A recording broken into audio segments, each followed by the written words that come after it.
Da quanto affermato dagli ambientalisti, che si rafforza l'attività di monitoraggio. Sono già calendarizzati 300 servizi di pattugliamento che si aggiungono all'attività svolta settimanalmente dagli agenti sulla scorta di turnazioni prestabilite. È in corso a Cividale, al centro di aggregazione giovanile comunale, un campus di cittadinanza attiva volto a dimostrare ai ragazzi delle scuole superiori l'importanza del volontariato. L'iniziativa è organizzata dalla Onlus Modavi.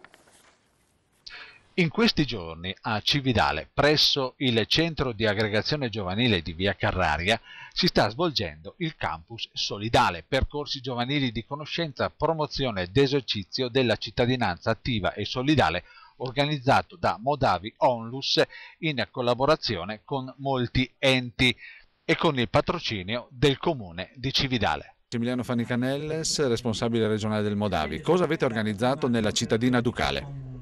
Noi siamo qua al campus solidale e una 3 giorni con tutti i ragazzi delle scuole della provincia di Udine, delle scuole superiori, e cerchiamo di raccontare o comunque di impostare l'attività di volontariato, fare in modo che i ragazzi capiscano il valore della solidarietà, fare in modo che i ragazzi capiscano che donare gratuitamente è un valore positivo per la società italiana e per la società occidentale. La Croce Rossa, la Protezione Civile, il 118, le associazioni sono tutte organismi, gruppi di persone, istituzioni che riescono a sopperire alle mancanze delle istituzioni e riescono ad apportare l'aiuto necessario alla popolazione in tanti campi, dalle malattie rare alla necessità nell'emergenza, alla necessità nel terremoto, alla salute pubblica, e quindi forse le persone non sanno che gran parte di tutto questo è gestito da persone che lavorano in volontariato, quindi gratuitamente.